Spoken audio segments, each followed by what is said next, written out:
What's going on, guys? As you can see from the title of the video, I'm going to be showing you guys my journey and how to get drafted into MLW eventually. Just going to start it off here. This is my little brother Brady. We started playing a while ago. We had all of our friends playing. Me, my brother, Landon Meisner, Gavin Stamper, one of my good friends. At the time, there was even way more kids in the front neighborhood. We would try to copy the MLW style of play at the time, and we would play pretty much every day, and it was some of the most fun time of our lives. There's a lot of memories that came with it too. There was a ton of diving catches, home runs, and just great plays all around. Oh, and then it could be, oh my God, oh my God, oh. Wow! See ya, walk-off home run! Pitching got better over time. We started off with slow pitch, moved on to fast pitch, and then for a couple summers, we did both. We did that all up until 2019. 2019 was the first ever tournament that I attended personally for MLW Wiffle Ball. So I took two of my buddies from my travel baseball team, and we went up there, and we got to meet all the players in the league, and we actually went on a run. Zach was our starting pitcher. He was throwing gas and kind of mowing everybody down. So we ended up going 1-1 on Saturday. We lost our first one, won the second one, and then later that night, there was a home run derby, and I ended up winning that, which was super awesome, and it really got my name out there, I feel like. Is this for the win? Oh, that could be it! Let's go! Pearson with the Derby title! Let's go! So on that Sunday, you had to win 2 to 3 games to win the whole thing. And we won the first game, and in the second game, I ended up hitting a walk-off home run.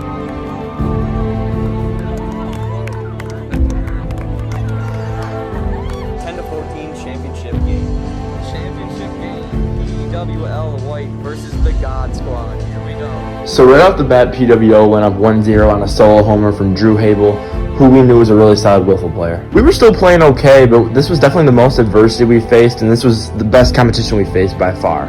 Zach was mowing down about every other team pretty well, but they were stringing together some hits, and they were putting the bat on the ball way more. So it was the last inning, 2-0 them, and I came up to the plate, and I was just trying to barrel a ball up. So I really got into one, and that was probably the most hyped I've ever been in anything I've ever done.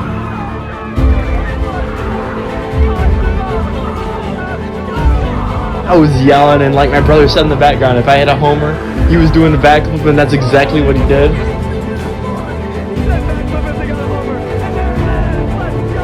And then going on to the next inning, Drew got into another one. See, this was another great swing, but I was really upset with myself because right at the warning track, I actually slipped on that play. I think if I didn't fall on that play, I definitely would have had a chance to rob it, but the play was already over, so I knew I had to move on. So it was 3-2 them going into the last inning once again, and my boy Zach Brown comes up, and what does he do? He hits a no-doubter. The momentum all shifted right back to us, and we were all super hyped once again.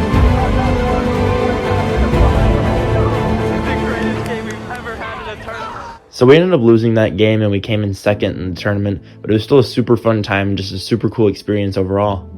Then I just went back to practicing in my yard. Yeah, it was still fun, but like after I saw a taste of like what an MLW tournament was like and how much fun I had, I knew I had to go back. So that's exactly what I did. I kept grinding the rest of that summer with Brady, and then I came back in 2020 with the same group of guys, plus my friend Adam. I believe we went 1-1 on that Saturday once again, but the competition was even greater in 2020. There were future MLW stars such as Blade Walker, Dallas Allen, Brennan Baranowski, and even more. So it was really cool to see him play against these type of guys, and I was really just hitting and pitching just about as good or even better in this tournament. I even got reposted onto the MLW Instagram page too, which was a super cool thing. So Dallas and Blade's team ended up winning it all, but our whole team still had a super fun time, and I definitely felt like I still gained some more attention from the managers and did really well. So I just kept grinding after the tournament ended, and I've always had really good hand-eye coordination in baseball and stuff, but I could really tell it was translating my wiffle ball swing. So fast forward to March-April time, I finally got contacted by Kyle Schultz, who's the commissioner of MLW Wiffle Ball. So when it all kind of hit me that I could probably be a part of the Western Wildcats or an MLW team, I was just kind of like in another world because I always grew up watching MLW and I admired Kyle Schultz so much. He was literally my idol, and he reminded me of me out in the backyard.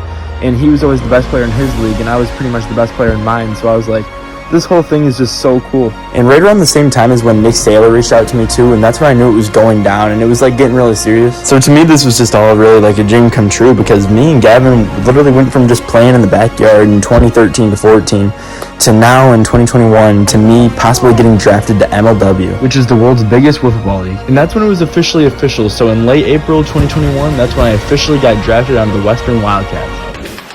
With the 7th overall pick in the 2021 MLW draft, the Western Wildcats select Ig-jaxen.pearson, pitcher, God Squad. Well, I'll tell you what, the Wildcats were very happy to see Jackson still on the board at number 7, as we've had our eyes on this kid ever since the 2019 regional tournament in Michigan. He always seems to come up clutch with home runs at our tournaments, and he always serves as his team's ace. But another very young kid, 16 years old, so watch out for him to make a difference not only this year in MLW, but for years to come. We love this pick at number 7. Yo, Jackson, what's up, man? It's Kyle. What's up, Kyle? Dude, how you doing, man? I'm doing really good. What about you? I'm doing pretty well, man. So we just had this draft, and I'm very happy to say with the 7th pick, the Wildcats got you. So I'm very happy to have you on board, man.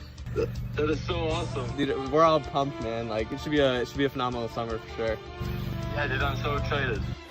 So if any of you guys watching are curious or interested in joining MLW, then my biggest advice for you would be to attend all the tournaments that you can. It's a super fun time every year, and there's so many memories made throughout it. I remember even last year, there was a little kid that came up to me, and he was a huge Wildcats fan, and he was going crazy. Why'd you make that play?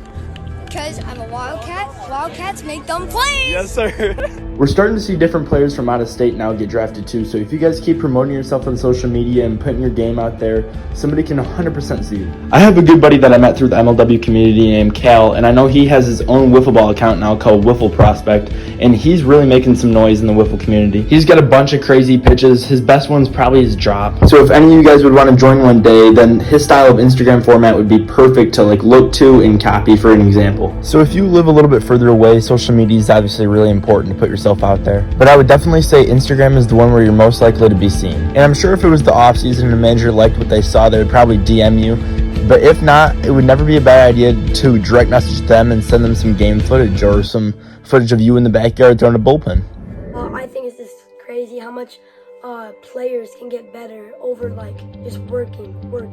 Like if you practice every single day and you're actually dedicated, like you will get better and you will get recognized. You just have to do good in the tournaments. Well, that goes for anything, though. Like that, if you work enough, but it also helps if you're facing good competition. My number one thing that I would say, I would try to play everybody better than you to get better. Brady's always like playing me, and I'm so much better than this kid, so he's gonna get better.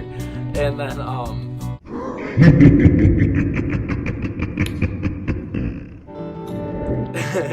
Yeah, that was. And yeah, Brady's always playing really good competition, and honestly, I was always playing like really good competition with Gavin when I was younger and stuff.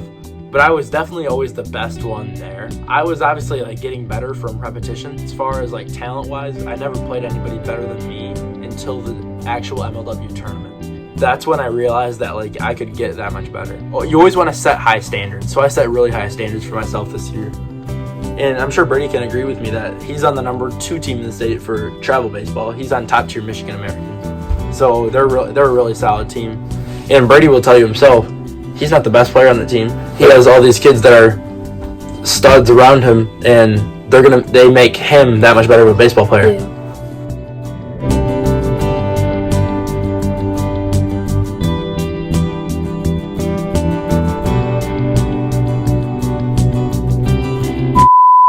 I'm gonna be telling you how to.